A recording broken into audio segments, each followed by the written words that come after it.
We have with us Bill Boggs, esteemed broadcaster, singer, producer, and now author of Spike the Wonder Dog, a book that has been getting spectacular reactions. And before we proceed to the three questions, that's the book. There it is right there. The Adventures of Spike the Wonder Dog as told to Bill Boggs. It'll be back. It does not come with this paper in it. That's an additional thing if you're the author promoting things. Go ahead, Andrew. Thanks. Well, I was going to give you a chance to do a plug at some length. So if there's anything else to say about it, go ahead. Now or later? No, now. I want to get that out of the way. Well, yeah, that's always a good thing. I always did that on talk shows. Well, the book is a comedy. It's 280 pages of comedy writing. It's published by Post Hill Press. It's available in Kindle and hardback, anywhere you can get books.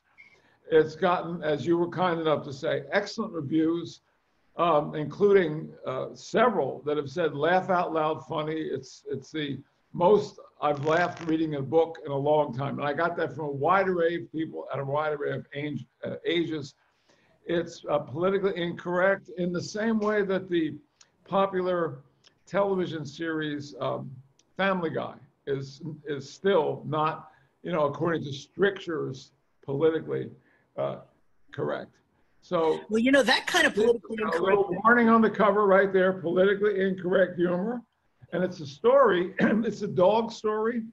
And just like The Call of the Wild or A Dog's Purpose or This Dog's Life, except this is a funny dog story. The dog is narrating the story, very much like The Art of Racing in the Rain or the original novel, The Call of the Wild.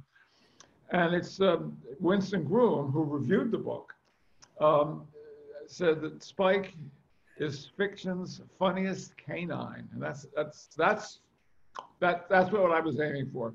And now, ladies and gentlemen, say a big hello to fiction's funniest canine, Spike the Wonder Dog. Wonder Dog. Thank you, Andrew. Thank you. Yeah, I have to say that the notion of political correctness or political incorrectness in the Family Guy sense seems quaint now. It seems quaint even just weeks or months since the book came out to have a label on something that is obviously, even if it has a little bit of a punch, innocuous in the context of the social conflagration we find ourselves in right now. Yes, and wouldn't it be wonderful if that really were really true, and that when we return to a situation where we're not afraid of catching a disease and dying, because we have a close conversation with somebody. And whenever it is that the pandemic is behind us, wouldn't it be wonderful if people can not be so sensitive about their feelings getting hurt by something that offends them and then vilifying the singer or the writer or the comedian, whoever it might be, and just say, no, that pandemic was really something serious. That I had to take seriously. But now we're in America, we're a melting pot. And as the great Bill Maher says, if we're a melting pot, let's melt, let's enjoy each other. Let's savor the differences. And if we could get back to laughing at each other again, that would be one of the healthiest things that our society could have. Yeah, I don't think that's going to happen so soon, but no. it is the inevitable result of progress. People let their guard down again and get comfortable again. And that's what has to happen in every respect, which is that you were talking to me before about this, about rebuilding, about the new normal. And we're going to have to get through a lot of what the hell is going on and a lot of sensitivity before people relax enough to be pleasantly insensitive with each other. Agreed. In any event, so question number one. Number one. When you were, and some people may not know this, when you were the toast of New York City, you had a daily talk show, a daily 90-minute talk show in New York City at a time when New York was not a hotbed of broadcasting action. And it almost precisely the period of years in between the departure of the big talk shows to Los Angeles and the return of Regis to New York, which sort of starts that New York-based media up again. And so in that time, in the nation's largest city and largest broadcast market, it was you And you were really a man about town. You were the toast of the town. And it wasn't like Stanley Siegel, who was the toast of the town for 2 years. You were the toast of the town for more than a decade. Yeah, 13 years of doing that, yeah. 13 years of live daily broadcasting. And 90 minutes. You were in the newspapers because you were a New York star. And when you were keeping company with Lucy Arnaz, that was in the newspapers every day. That was in the gossip. You were gossip column fodder. And so question number one. About that, but anyway. Question number one, Fada, is... that's a big setup to the question, by the way. That's good. Yeah, you know, I'm not as experienced at this as you are. Right now, I'm burnt toast of New York, but go ahead. Well, you have a good life. This I know. You have a wonderful relationship. Yeah. I am grateful. Right. Yeah. If you could give up the person you've become to have the placement, the status that you had then in the public consciousness, would you do it? Heavens, no. No. Because, first off, what you're really talking about was a level of fame. If you use the word fame, as we know, because we're both fame, if you win it, comes and goes in a minute, whereas the real stuff in life to cling to give up, you know, what I have now, the person I am now, for the acclamation of people recognizing you when you walk down the street, or getting your name in a gossip column or something like that, as you were kind enough to mention, is really irrelevant.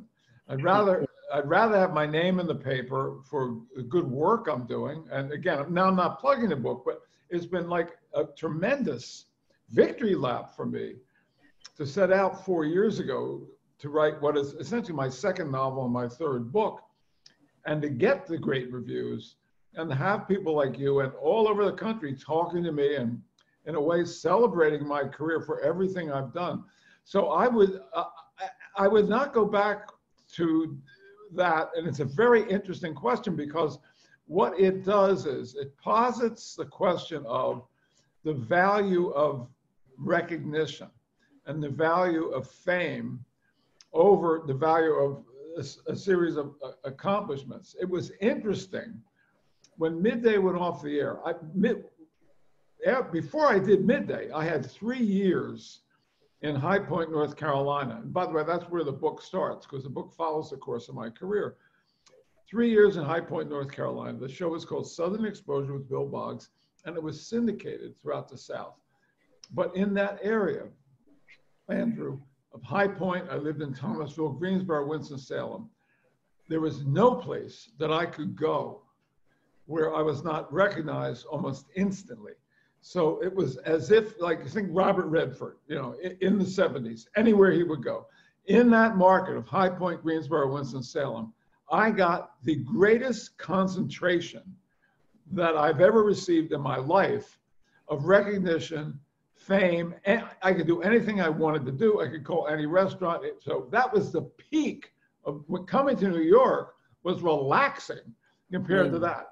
And what I realized was that being in the public eye like that, like when I have talked, in my life, I had dinner, here's a name dropping, twice with Paul Newman. And we talked about that, about what, you know, he would go out, he had sunglasses on, sometimes a hat. It wasn't that he didn't like people, it was just the interference in your life. And you think, okay, well, that person is famous, you know, they're getting this, they're getting that. But at the end of the day, what's happening is your life is frequently being interrupted because people recognize you. And so my standard for that was that I would always stop. If someone stopped me, I could see, like, walking down the street, a look in someone's eyes, if they recognized me and then they wanted to talk to me. If they stopped, I would introduce myself, I would talk to them, and for a brief period of time, like I'm looking into the camera now, I would give them my undivided attention. Because for the rest of their life, they may say, no, I met Bill Boggs, he didn't even have time to say hello. You know what I'm saying? It's no one has ever asked me a question about that aspect of fame. I had a neighbor who lived right next door to me. It's a huge movie star, Academy Award-winning movie star. And I saw the effect of when her name was in the papers, when a relationship was going wrong, on her emotionally, of people stopping her on the street, what's happening with this. I saw it, I witnessed it, you know. So that's my answer. Good, it's a good answer. Now I'm going to shift gears because you've done so many different things. You were the producer of the Morton Downey Jr. show, which was a phenomenon. Executive producer. It was executive producer, which is more important. Well, I must say. You're the key man. You get to do the work for you. You're the executive producer. You're like a little bit like a marionette. You have a great staff, and I could talk about that. I had Ed Glavin was one of the junior people on our staff. He is now has been the executive producer of the Ellen DeGeneres show since it went on the air. And prior to that, 2 other major network shows. His assistant was also on the staff of the Morton Downey Jr. show. Andy Riegel, who ran all of media content for the Wall Street Journal, was on the staff of, and Rebecca Johnson ended up writing for Vanity Fair. So we had but if you're executive producer, you get to be in charge of these people. That's why I put that in there. Go ahead. Well, the question is there a line? Is there a line between is there a line between the Morton Downey Jr. show and where we socially find ourselves today? Well, that's a better way to put it would be, what is the line between what the Morton Downey Jr. show was doing and elements of it that how may it affect our society? The first part of the question is too big, but I know what you're saying. The Morton Downey Jr. show was not the first trash TV show. There had been Alan Burke and another guy, right? But Morton Downey Jr. show ushered in what has been called trash TV. Now, the Morton Downey Jr. show was, people say it was the antecedent of Jerry Springer. Well, that's partially true. But the Morton Downey Jr. show was a crazy host with normal guests and subjects for the most part, whereas the Jerry Springer show was a normal host with really crazy guests. So I think that from the Downey show, a lot of well, let's just start with Mad Money with Jim Cramer on CNBC. When I interviewed Jim Cramer for my book, Got What It Takes, Successful People Reveal How They Made It to the Top, he said when we put this show together, we were thinking of Morton Downey Jr. The way I'm in the camera like this, talking loud, hitting buttons and stuff like that. And a lot of times in the last several years, as I've seen, political discourse on all the cable channels, the in-your-face stuff like that, reminds me somewhat of Mort. Mort was a fabulous performance artist. I mean, he an absolutely brilliant performance artist. And he tapped into angry, essentially white young men. His demographic was heavy metal. And one of the reasons he was so successful financially was that young male audience is a TV audience that sponsors are really looking for. And so for about a year, Downey had that audience in his back pocket. And the show, as Regis Philbin said, made the fastest rise and fall in the history of TV. It fell because Mort was a hugely, for psychological reasons, self-destructive individual.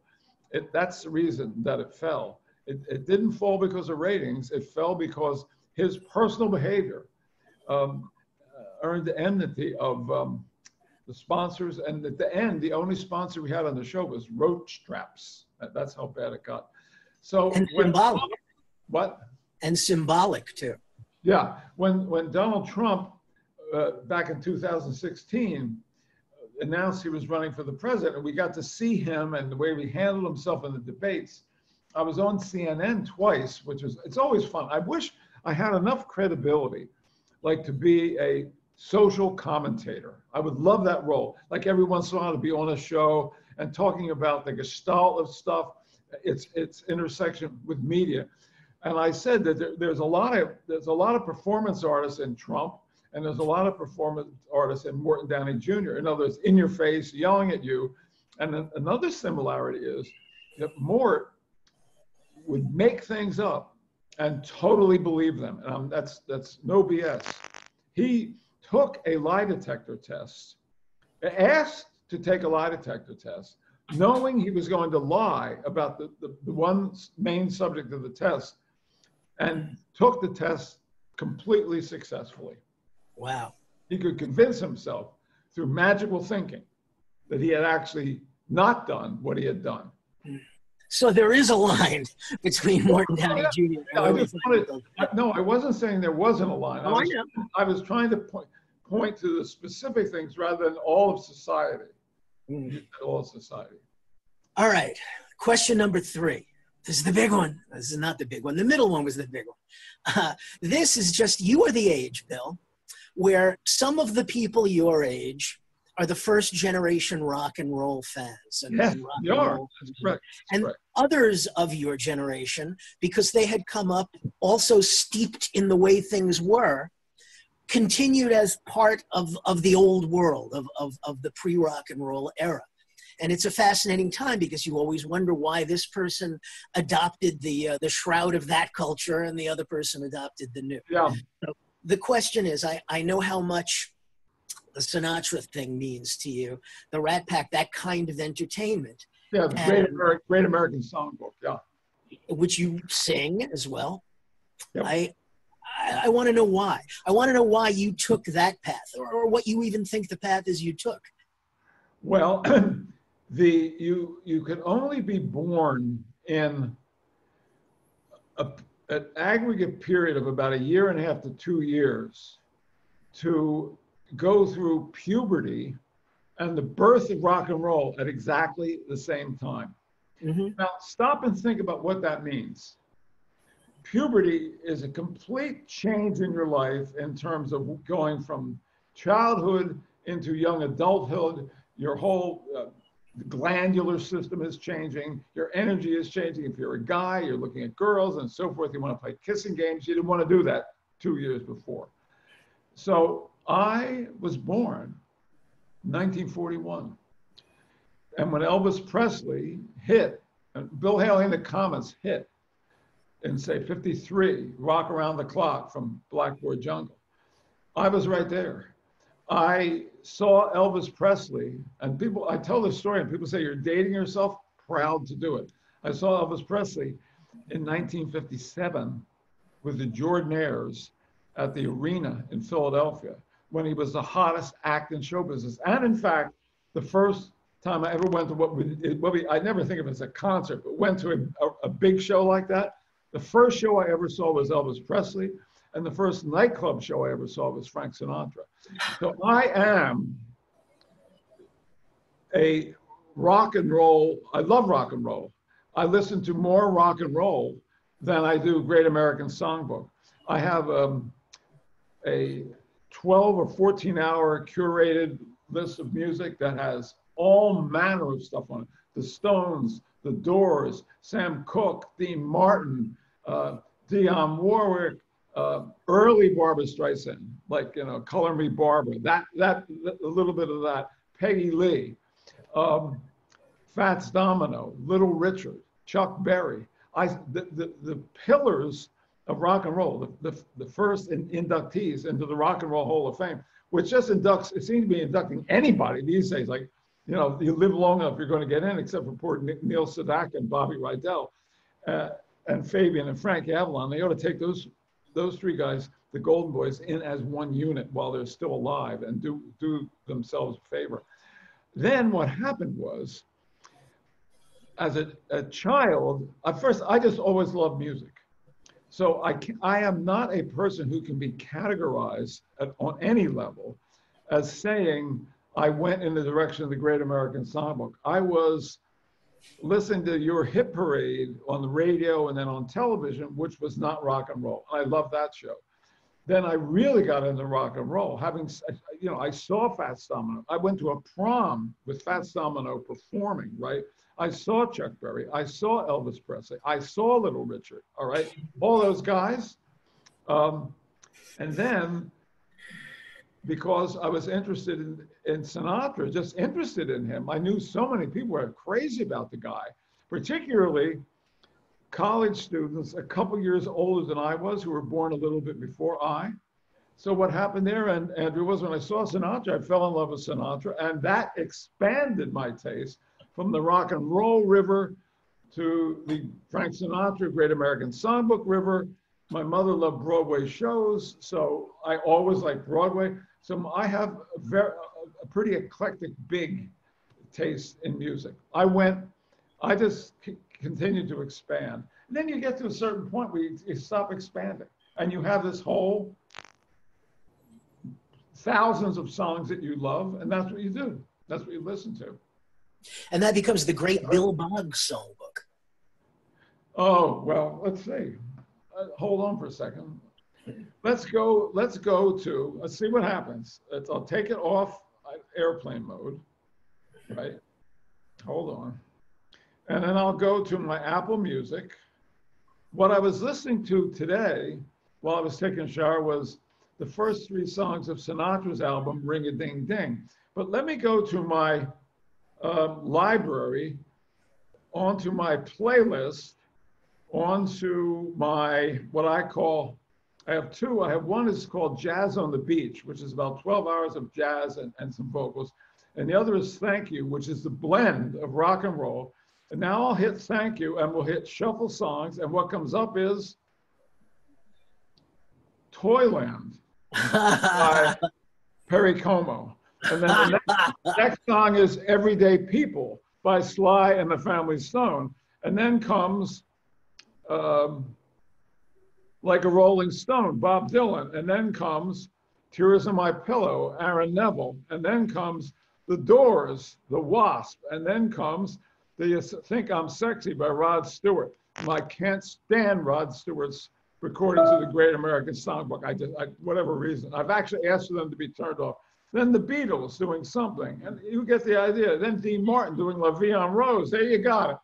I do think that Rod Stewart is sexy, and I also do not like his recordings of the Great American Songbook. I had them turned off in a restaurant once. I couldn't stand it. But you know whose recordings of the Great American Songbook are terrific? And I'm not going to say Bob Dylan. Van Morrison. I just encountered them within the last week, and they're astonishing. Wow. Well, you know, Brian Wilson has a wonderful recording of one of my all-time favorite songs, When You Wish Upon a Star. I love that. My all-time favorite movie is Pinocchio. If I knew, like on my deathbed, that I was on the way out, I would like to go out watching Pinocchio. I'll see if I can arrange it for you, Bill. What's that? I'll see if I can arrange it for you. Well, I'll talk to my people at Disney. I need a DVD of the Pinocchio to start with. That's what I need. Anyway, so that's the 3 questions. That was the premise. We've executed it flawlessly. Thanks. I hope we get to do it again. And it has to be 4, 5, and 6. Well, that's what we'll call it next time. We'll call it 6 questions, and we'll start right in the middle. We'll promote it with an ellipsis. Talking to you. Thank you. I appreciate it. It's good to talk to you. I hope to see you soon.